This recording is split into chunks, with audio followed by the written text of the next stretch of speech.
Cette vidéo est la restitution au format vidéo d'un module sur les techniques d'animation biblique présenté par Nathalie Cabot le 12 juin 2021 sur Zoom.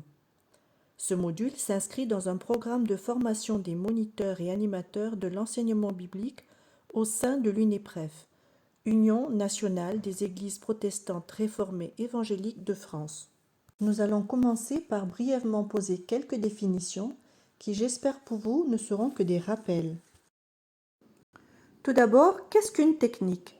Étymologiquement, le mot technique est issu du mot techné qui désigne une production ou fabrication matérielle.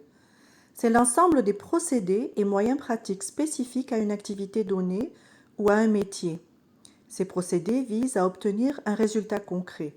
On va parler par exemple de la technique de l'aquarelle. Le terme technique fait aussi référence au savoir-faire, à l'habileté d'une personne quand elle pratique cette activité. Par exemple, si on a affaire à un bon musicien, on pourra dire qu'il a une très bonne technique. Maintenant, le mot animé vient du latin animare qui signifie donner de la vie et de anima qui signifie souffle ou vie. C'est donner à quelque chose la vie ou l'apparence de la vie. Il s'agit également de douer quelque chose de mouvement, le faire bouger. Animer, c'est aussi inspirer quelqu'un, le pousser à agir. C'est aussi rendre un propos, un récit plus vif, plus vivant, plus chaleureux. Donc quelqu'un qui anime une conversation, c'est quelqu'un qui va la rendre plus intéressante, plus vivante. Animer peut vouloir dire également encourager, exciter, motiver, inspirer. C'est vrai notamment quand on va animer une équipe, animer des troupes ou animer une révolte. Enfin, animer peut aussi s'entendre dans le sens de faire de l'animation, c'est-à-dire être l'animateur d'un groupe ou d'une émission. Et puisqu'on parle d'animation biblique, cela suppose bien sûr qu'elle est basée sur la Bible. D'abord parce qu'elle est notre support d'étude, et ensuite parce qu'elle sera aussi pour nous source d'inspiration pour les activités. Je dois cependant préciser que le terme animation biblique peut aussi désigner différentes façons d'aborder l'étude de la Bible. Cela va se faire dans le cadre d'un groupe d'études bibliques qui est guidé par un animateur. Son rôle consiste à organiser des animations permettant à tous les participants de développer leur propre lecture et analyse de la Bible. Grâce à ces animations, chacun devrait pouvoir partager avec le reste du groupe son exploration du texte biblique dans une dynamique de construction collaborative. Alors, quel est l'intérêt de suivre ce module? D'abord, est-il besoin de le rappeler? Étudier la Bible, c'est important. Certes, ce n'est pas un scoop pour vous. Si vous êtes là, c'est sûrement que vous avez manifesté le désir de vous mettre au service des enfants, et peut-être même que vous exercez déjà comme moniteur ou animateur. Mais parfois, cela ne suffit pas d'être de bonne volonté. Il faut aussi être disposé à le faire de la façon la plus vivante et motivante que possible. Maintenant, je peux poser la question de savoir si cela relève d'un talent naturel ou si l'animation finalement cela s'acquiert. Personnellement, je pense que nous avons tous des prédispositions plus ou moins fortes pour l'animation. En même temps, c'est une compétence qui se travaille. Tout est une question d'état d'esprit à développer et entretenir. Il est donc intéressant de s'inspirer de ce que font les autres pour que cela puisse enrichir nos pratiques et nous aider à développer notre propre créativité. N'oublions pas que nous avons été créés à l'image de Dieu. Donc nous aussi, nous pouvons être des initiateurs d'idées et de projets super intéressants. On va quand même préciser ici que la mission de répertorier toutes les animations qui existent est impossible, encore moins sur une petite vidéo. Je m'efforcerai donc de vous présenter celles qui me semblent les plus intéressantes, les plus utiles et celles qui seront faciles à mettre en œuvre. Ensuite, vous disposerez du diaporama sur lequel j'ai essayé à chaque fois que possible de vous renvoyer vers des sites ou des livres qui compléteront cette petite exploration sur les techniques d'animation biblique. Au final, quels seront nos objectifs? D'abord, nous voulons être toujours vrais avec les enfants. Ensuite, nous chercherons à être créatifs pour que la présentation de la Bible soit vécue comme une exploration, comme une aventure passionnante qui donne envie aux enfants.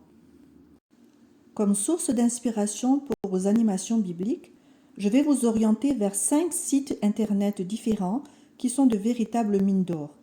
Il y a d'abord Choisis la vie, ensuite le site de KT42 qui est un site catholique, les ateliers de la Bible, le site de la Ligue pour la lecture de la Bible et le site de l'AEE, Association Évangile et Enfance.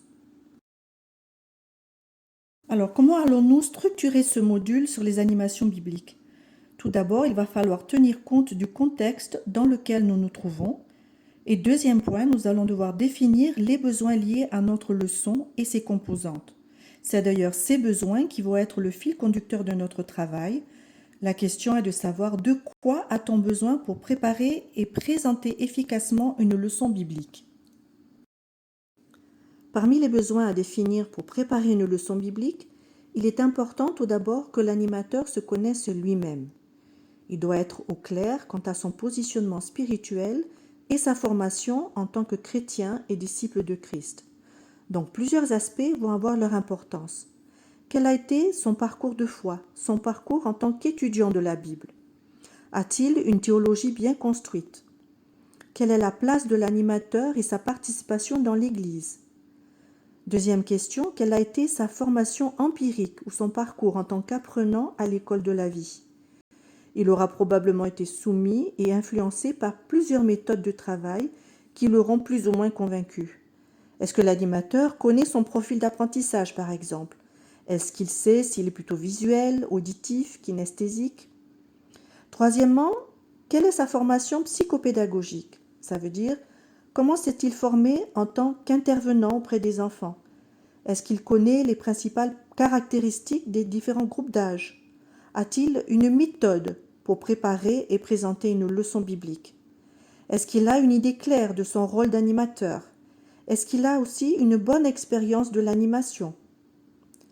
Quatrième point à envisager, c'est est-ce que le moniteur et l'animateur connaissent ses points de faiblesse et ses limites? Deuxième catégorie de besoins, pour bien préparer une animation biblique, il est important de connaître les enfants. D'abord, en tant que personne, en tant qu'individu, il faut veiller en particulier à ce que l'animation corresponde bien à leur niveau d'âge, mais aussi à leurs connaissances et leurs capacités. Voilà pourquoi il est utile d'avoir des connaissances à propos des caractéristiques physiques, intellectuelles, affectives et spirituelles des enfants. À ce sujet, si nous sommes parents, bien sûr, cela peut aussi enrichir notre propre expérience.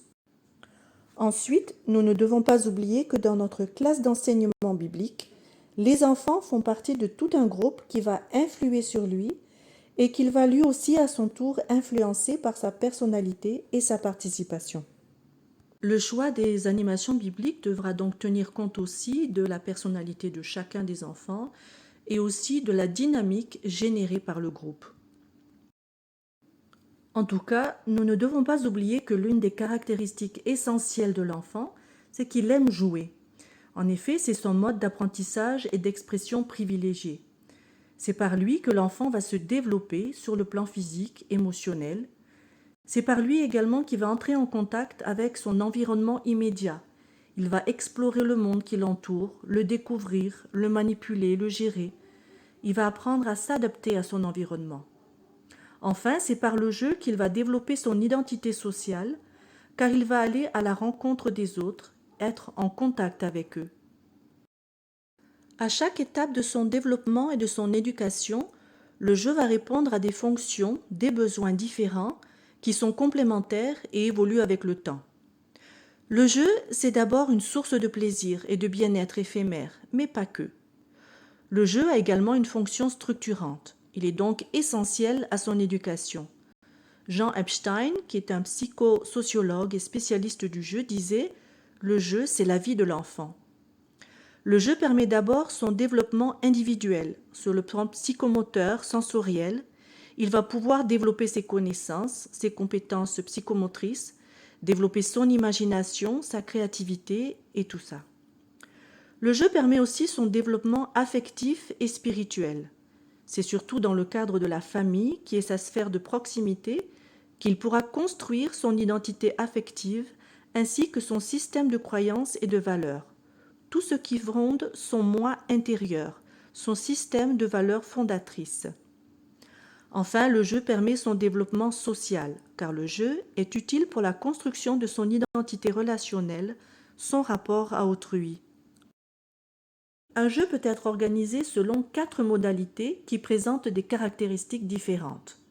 Première modalité, faire jouer. Ici, c'est l'adulte qui impose à l'enfant les règles du jeu.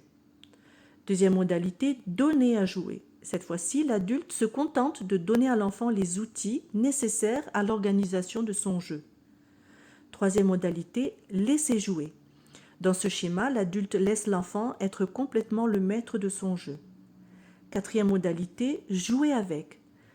Ici, l'adulte va jouer avec l'enfant et ça pourrait être alors un moment de partage vécu avec plaisir. Chaque façon de faire présente des avantages et des inconvénients. Il faut donc faire ses choix en fonction de ce que l'on recherche. Jean Epstein insiste bien sur l'importance de ce qu'on a appelé « laisser jouer ».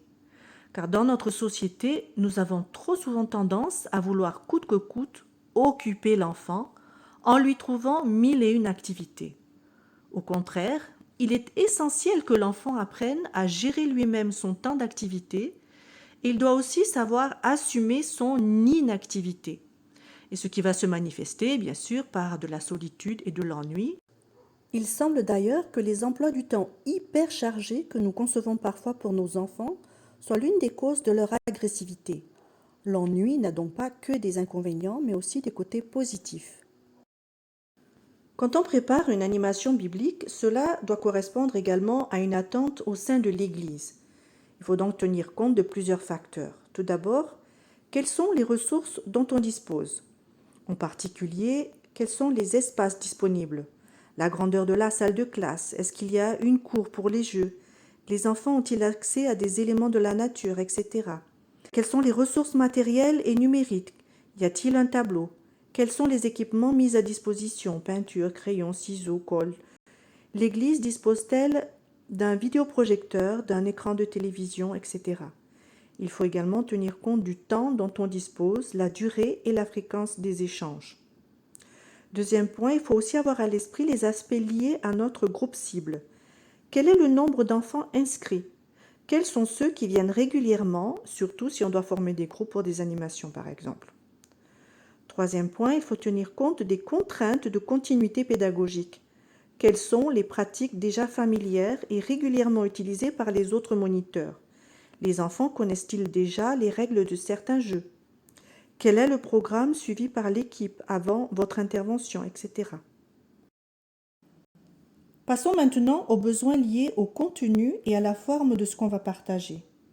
D'abord, il va falloir réfléchir à la consistance et la cohérence des contenus spirituels à délivrer. Il faut qu'ils soient pertinents, intéressants et adaptés aux besoins des enfants. On va également être obligé d'organiser et de structurer ces contenus. Choisir quelle leçon 1 va venir avant la leçon 2. Parce que sans la leçon 1, on ne peut aborder la leçon 2. Va-t-on aborder une logique chronologique, thématique? Troisièmement, l'animateur devra aussi faire des choix pédagogiques dans les outils et les méthodes utilisées. Il devra adapter ses techniques d'animation au groupe et au contexte auquel il sera confronté. Et c'est à cette condition que le moniteur animateur pourra assurer une bonne transmission de la parole de Dieu. Le premier choix qu'il devra effectuer concerne la pédagogie utilisée. Il peut organiser son travail selon les pédagogies traditionnelles. Concrètement, cela signifie qu'il va constituer un ensemble cohérent de connaissances que les enfants devront assimiler et mémoriser. L'attitude attendue de l'enfant est alors plutôt celle d'une réceptivité passive, comme un vase que l'on cherche à remplir de connaissances. Le slogan pourrait être « Un seul savoir pour nous unir tous ». Deuxième possibilité, se tourner vers les pédagogies actives. Dans ces méthodes, on insiste davantage sur l'implication de l'enfant ou du jeune dans la construction de son savoir. L'objectif recherché est qu'il prenne une part active dans son apprentissage. Cela peut se faire de façon fictive ou concrète, mais l'important est qu'il se positionne comme acteur de son savoir. Il ne se contente pas de subir, mais il agit. Le slogan pourrait être « C'est en faisant qu'on apprend ». Autre possibilité, les pédagogies de projet. Dans ce cas de figure, l'enfant ou le jeune conçoit un projet qui l'intéresse. Il se sent donc directement concerné et c'est au fur et à mesure de la réalisation de son projet que l'apprenant découvre quels sont ses besoins. Il prend conscience des connaissances théoriques qui lui sont nécessaires pour concrétiser ses projets et ce besoin stimule sa motivation intrinsèque. Le slogan pourrait être « La motivation pousse à la concrétisation ». Quatrième possibilité, les pédagogies de groupe. Elles s'appuient sur la dynamique de groupe et grâce à elles, l'enfant ou le jeune va pouvoir révéler ses capacités en tenant compte de celles des autres. Elles supposent une certaine forme d'autonomie et mettent en œuvre l'interaction et l'échange pour un enrichissement mutuel. Le slogan pourrait être « C'est la coopération et l'entraide qui font grandir ». Ce type de pédagogie favorise une meilleure coopération intergénérationnelle et peut intéresser nos assemblées. Dernière possibilité, la pédagogie différenciée. L'utilisation de cette pédagogie demande à l'animateur de s'adapter aux besoins spécifiques de chaque enfant et de chaque jeune. Cela suppose une véritable personnalisation du parcours de chacun en fonction de son rythme d'apprentissage. Il y aura donc autant de parcours que d'enfants. Ce type de pédagogie demande une grande capacité d'écoute et d'attention, ainsi qu'une grande disponibilité et adaptabilité. Le slogan pourrait être « L'essentiel est la mise en valeur des compétences de chacun face à un savoir possible ». Pour en revenir à l'importance du jeu, voici quelques principes importants à respecter pour réussir votre jeu, qu'il soit grand ou petit. D'abord, il est important de choisir votre jeu en fonction de vos objectifs. Après, il faudra aussi tenir compte de plusieurs autres critères que nous allons évoquer ci-dessous. Deuxième point, il faut vous assurer que vous connaissez bien les caractéristiques du jeu. Cela signifie d'avoir une bonne connaissance et maîtrise des règles, de savoir à quelle tranche d'âge ce jeu s'adresse, à quel profil d'enfant vous pouvez les proposer. Aussi, quels sont les effectifs minimum et maximum que l'on peut faire intervenir, quelle va être la durée approximative d'une partie complète, et l'idéal, bien sûr, serait d'avoir déjà joué à ce jeu au moins une fois avant de le proposer aux enfants. Troisièmement, il est très important de préparer l'espace choisi pour le jeu. Cela veut dire prendre le temps de nettoyer le terrain, délimiter l'espace disponible, sécuriser les locaux, etc. Quatrième point, il faut également préparer à l'avance tous les équipements et le matériel nécessaire. Vous pouvez avoir besoin de ballons, de foulards, de dés et autres accessoires. Vous pouvez même avoir à fabriquer des cages de but. Une fois qu'on y est, il faut prendre le temps de présenter les règles de façon très claire. Il y a les règles du jeu en lui-même et puis celles que vous aurez adaptées éventuellement pour les besoins de votre groupe. Les règles doivent être présentées dans un vocabulaire simple et compréhensible par tous avant le début du jeu. Certains détails pourront éventuellement être précisés un peu plus tard, au fur et à mesure des besoins, pour ne pas trop embrouiller l'esprit des joueurs au début. Bien sûr, il est préférable d'éviter de changer les règles du jeu pendant que les enfants jouent, mais parfois cela peut s'avérer nécessaire pour réajuster certains points qui posent problème. Sixième point, il faut veiller à bien préciser le rôle et la place du meneur de jeu. Il doit être perçu comme quelqu'un de neutre, impartial et juste dans ses décisions comme un arbitre. C'est à cette condition qu'il pourra être vu comme le garant des règles et qu'il pourra trancher en cas de litige. Septièmement, pour que le jeu se passe dans une ambiance motivante, il faut veiller à animer et dynamiser le jeu. Cela pourra se faire de plusieurs façons. D'abord, sensibiliser avant le début du jeu. Vous allez en faire la promotion, faire la publicité. Ensuite, accueillir tous les enfants, les mettre à l'aise. Ne pas oublier bien sûr de présenter le jeu, les animateurs, les accessoires et tous les détails. Animer, c'est aussi parfois mettre en scène, ajouter de la musique, des décors, créer une ambiance. Vous pouvez également en tant qu'animateur participer, c'est-à-dire vous donner vous-même un rôle dans le jeu. Bien sûr, il faut penser à réguler s'il y a des conflits et réajuster les règles si besoin. On l'a évoqué tout à l'heure. Huitièmement, éviter les jeux d'élimination. La participation des enfants dans un jeu peut se faire de plusieurs façons, mais même quand il aura raté une étape, un enfant pourra quand même être sollicité pour jouer un autre rôle et ce sera à vous, animateur, de le définir. Neuvièmement, il vaut mieux éviter les brimades, c'est-à-dire les jeux vexatoires, humiliants ou dangereux. Et donc l'élimination peut être perçue par certains comme une brimade. Dixièmement, il faut savoir gérer les enfants qui ne jouent pas.